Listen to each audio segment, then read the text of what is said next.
a qué jugábamos, en todo caso a qué jugamos ahora, y si tenemos alguna posibilidad de pensar o predecir a qué vamos a jugar más adelante. Esto, por ahí puedo trazar algún tipo de paralelismo cuando hicimos el editorial sobre el tema de los deportes, ¿no? Saben que siempre arranco con el tema de los animales, o sea, los animales juegan. Y bueno, en ese momento cuando hablábamos de los deportes, hablábamos también de los animales desarrollando esas, cuando son cachorros, esas mímicas, esas prácticas que son especies de peleas simuladas, que son especies de luchas, ya sea para el ataque o para la defensa. Tenemos la imagen de los felinos, siempre siendo cachorritos tan hermosos, tan simpáticos, acechando una supuesta presa en un novillito de lana.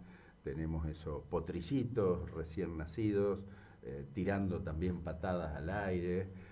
Todo eso lo usamos un poco como disparador para lo que es el desarrollo de los deportes. Y en realidad los deportes no nacieron como deportes, de última nacieron como rituales y después se convirtieron en juegos, y después de ser algún tipo de juego empezaron a organizarse y a institucionalizarse en diferentes tipos de prácticas que los conformaron como deporte. Bueno, en realidad los animales hoy, cuando los miramos, siguen jugando, sobre todo cuando son cachorros, pero en algunas especies en particular, sobre todo se ven varios grupos de mamíferos marinos que dentro incluso del ritual, que para muchos puede llegar a ser muy impresionante, de la caza y el acecho de lo que en definitiva es su presa para después comérsela, también desarrollan algún tipo de juego, y por ahí en algunos casos que puede llegar a tener que ver con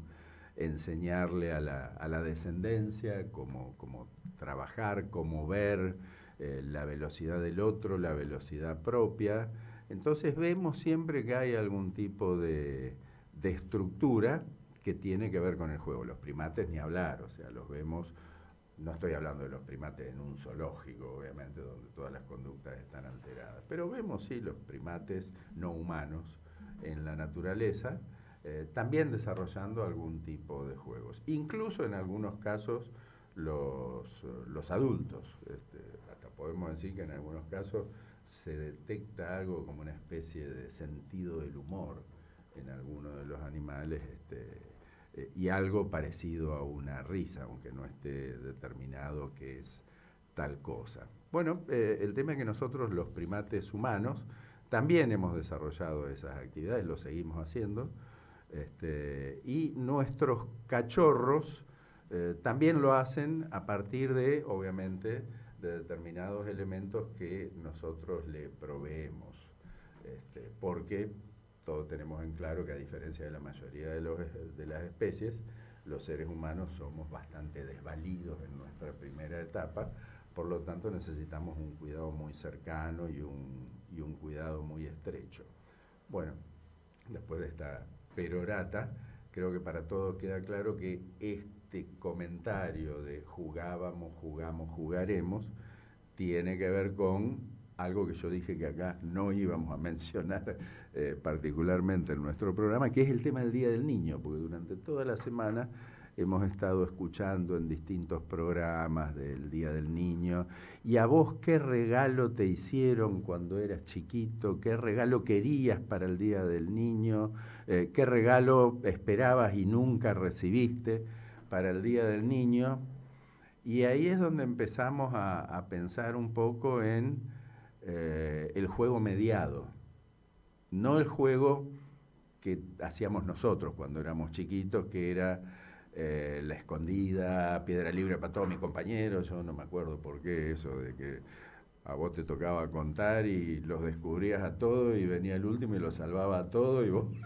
Bueno, eran reglamentos que se iban haciendo sobre la marcha. La mancha, eso de salir corriendo, tocarse, la mancha venenosa, la peor, o sea que te tocaban la pierna, después tenías que correr agarrándote la pierna. Y todo ese tipo de actividades que tenían que ver con el juego y que de última también, si lo analizamos, tiene que ver con cachorros, esto como instinto atávico, adaptándose a diferentes situaciones que en el futuro pueden llegar a tener que ver con la necesidad de correr más rápido para escapar o para atacar, o con la necesidad de esconderse, o con la necesidad de descubrir a alguien que está escondido. En definitiva, tiene que ver con ese tipo de rituales. Podríamos entrar en muchas más descripciones de este tipo. Pero en esta semana, escuchando todo esto, y obviamente escuchando a la mayoría de la gente que está en los programas de radio y de televisión, que son claramente más jóvenes que yo y que Eduardo, todos hablaban de sus regalos, y yo no tuve regalo para el Día del Niño. Entonces me puse a pensar, ¿por qué yo no tuve regalo para el Día del Niño? Y bueno, lo que pasa es que el Día del Niño es un invento bastante reciente en términos de, está bien, de los derechos de los niños, con justa razón, obviamente se empezó a hablar ya a partir de la Primera Guerra Mundial, con más razón todavía en la Segunda Guerra Mundial, pero las Naciones Unidas empezaron a hablar del tema, saben que siempre me fijo por ahí en alguna fecha. El 1 de junio del 56, las Naciones Unidas estableció el Día de los Derechos de los Niños. En esa época no se hablaba de los derechos de las infancias. Fue una normativa que salió de la Organización Mundial de las Naciones Unidas. Y me quedó esa fecha porque esa fecha es 10 días después de mi nacimiento. Así que prácticamente yo nací en el 56, en mayo, 11 de mayo, y esto fue 20 días después, el 1 de junio. Así que obviamente la sociedad mundial tuvo muy poco tiempo para adaptarse y empezar a darme regalos a mí y a todos mis congéneres. Estoy seguro que la gente que tiene mi edad, un poco más, un poco menos, si se pone a pensar también descubrirá que los regalos que esperaba eran los regalos en todo caso de Navidad, Año Nuevo, Reyes en algunos casos, algún huevito de Pascua, pero muy eventualmente. Pero no teníamos regalo para el Día del Niño. Sí, atravesé muchos días del niño y pensar en regalo del Día del Niño, pero obviamente no para recibirlo, sino para darlo. Lo cual de alguna manera también coincide, si es que me voy a poner a hacer una pataleta por esto, con que también arrancó el Día del Padre y el Día de la Madre para esa época. Entonces empezó una especie de toma y daca. Con respecto al Día del Niño, que acá en Argentina ahora es en agosto, bueno, mañana que sería el tercer domingo de agosto, me acuerdo de las promociones en la radio por ahí en la década del 90, primer domingo de agosto, Día del Niño, regale tibieza, regale cariño, primer domingo de agosto. Claro, el Día del Niño en Argentina en agosto, aclaro que en México es en abril, tenemos un acuerdo reconociendo los derechos de la niñez con Chile que es para junio.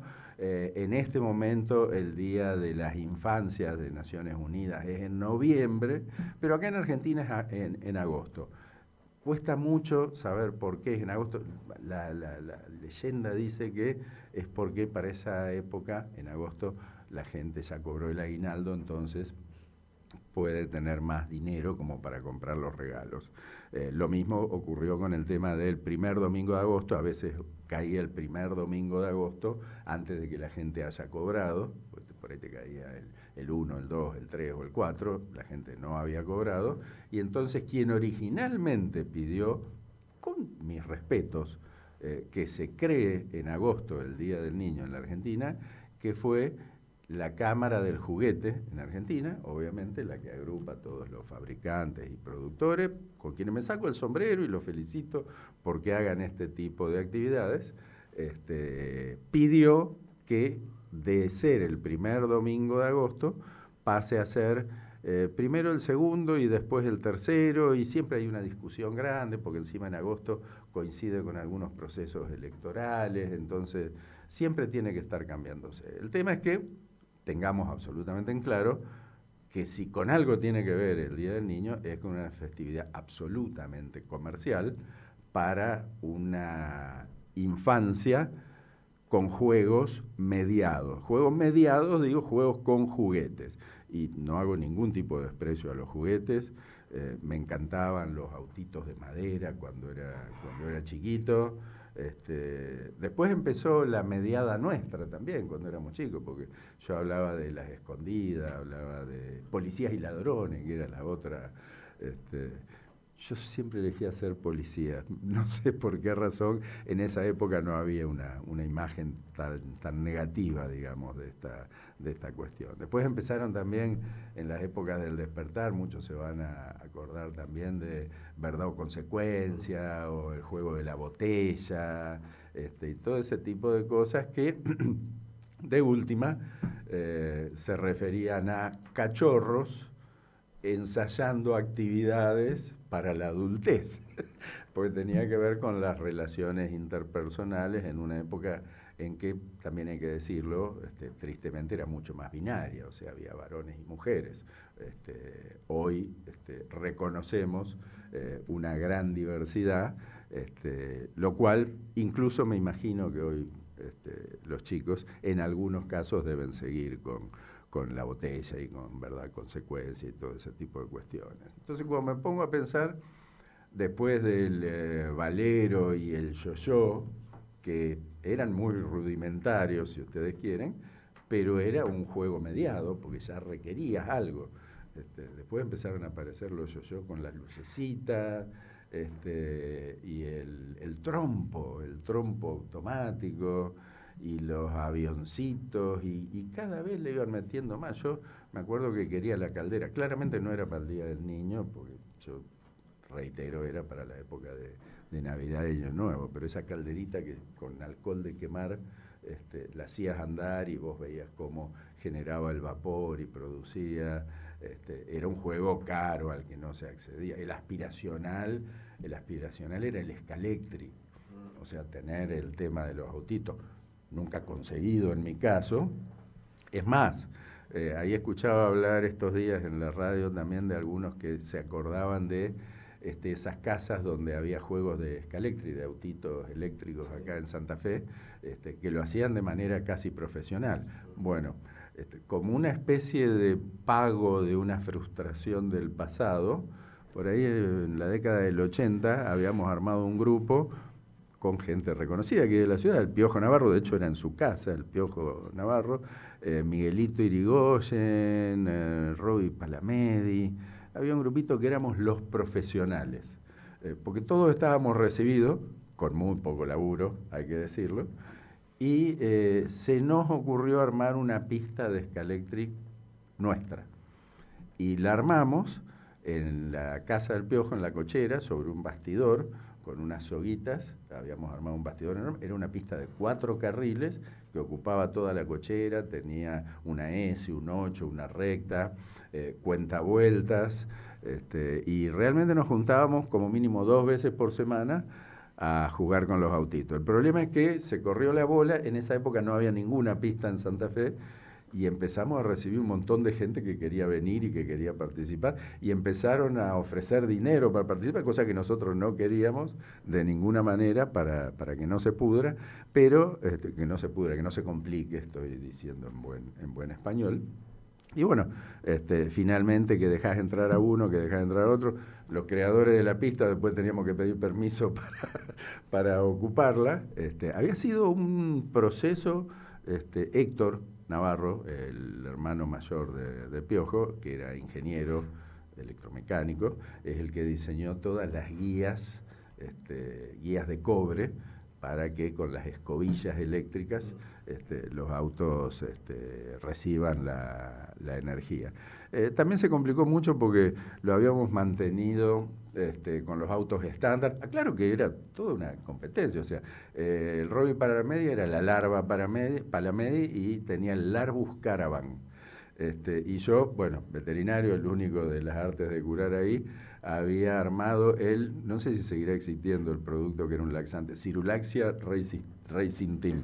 Entonces había armado todos los autos y le pegaba las cositas de Cirulaxia, y la promo era un pedo líquido, perdón por eso. Así que lo tomábamos realmente muy, muy en broma, pero bueno, ya era un grandote, estaba llegando a los 27, 28, por ahí 30, y bueno, así se manejó el grupo. El tema es que cuando autorizamos el Ringer era un producto que se le ponía a las ruedas que le daba más adherencia. Eso nos plastificó la pista. No lo queríamos hacer porque decíamos, no, si le empezamos a poner eso se va a arruinar la pista. Qué sé yo. De última era es como adictivo, ¿viste? Cada vuelta tenías que parar y ponerle un poquito más porque perdía la adherencia. Una porquería, se nos recontrapudrió la pista. Pero bueno, tiene que ver con juegos que uno va desarrollando y que va incorporando hasta que empezaron, porque este era un juego eléctrico, después empezaron las cuestiones electrónicas, la Commodore 64, algunos, no, vos seguramente no, pero Eduardo debe haber escuchado hablar de la Commodore 64, que jugabas al tenis, el tenis con la Commodore, que era una barrita arriba, una barrita abajo, y era plinkity, plinkity, y un cursor que iba para allá y todo. Hoy en la Play vos elegís si querés tener barba, bigote o patilla, si la querés con top, con slide, no, es impresionante lo que se ha hecho con todo eso. Lo que pasa es que eso, obviamente, no voy a descubrir nada con la sociedad de consumo, cada vez va generando más y va aportando más. Teníamos las carreras de auto, ¿te acordás, Alba? Que en esas computadoras de pantalla amarilla, no me acuerdo cómo se llamaba la pantalla. Que quemaban los ojos. Sí, la pantalla era fondo negro y una pantalla, las letras eran tipo anaranjado. Fósforo, esa. Sí. De fósforo, exactamente.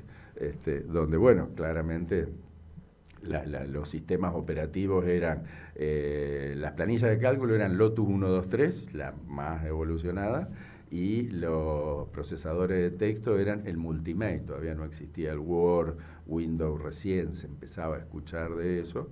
Y bueno, y en esa misma computadora teníamos las carreras de auto que cada uno se ponía el nombre. Acá la tengo a Albinius, y yo era Harto Sarna, parafraseando al fallecido Ayrton Senna. Y el otro jueguito que era el Nevada Smith. Después ese tipo de juegos devinieron en lo que es Super Mario Bros. Y todas las cosas que se están viendo. De hecho, a partir de esos juegos mismos, yo nunca me metí en la Play, no sé ni cómo se prende. Tampoco soy buen ejemplo, nunca jugué a los flippers. Nunca hice ninguna de esas actividades. Pero sí me acabo de comer la segunda temporada de The Last of Us, que en realidad es una derivación de uno de esos juegos. Y bueno, un poco lo que me lleva a razonar estas cuestiones es ver cómo eran nuestros juegos, cómo son eventualmente y cómo creemos que pueden ser. Y para ver cómo pueden ser, tenemos que mirar un poco para abajo y ver qué es lo que hacen los chicos. Y de última, lo que veo es que la mediación cada vez es más grande, los juegos cada vez están más mediados por diferentes procesos, diferentes tecnologías. Está claro que desde hace muchos años es muy difícil encontrar algún chico que no esté con el telefonito. El aspiracional mío era el Scalextric, nunca conseguido. El aspiracional de muchos de los chicos hoy es el iPhone o la tablet y tener alguna de ese tipo de cuestiones. Y la verdad que si me pongo a mirarlo desde el punto de vista de lo que decíamos al principio, y que tiene que ver con los animales, con los cachorros, preparándose para actividades del futuro, y probablemente a la luz de las cosas que vemos hoy, lo mejor es que, voy a decir una barbaridad, que me critiquen los pedagogos, pero lo mejor sería que los cachorros se preparen cada vez mejor para un futuro cada vez más mediado por la tecnología, porque en definitiva nosotros jugamos a las escondidas pensando en un futuro donde eventualmente tendríamos que escondernos o correr, y hoy todos juegan con estas maquinitas seguramente a la vista de un futuro donde sin las maquinitas prácticamente no te podés mover, salvo que, como dice Alba eventualmente, venga el pulso electrónico y te quedes sin ninguna maquinita que funcione y no sepas correr 2 metros ni esconderte de nada. Ya vamos a hablar de esto, vamos con la música.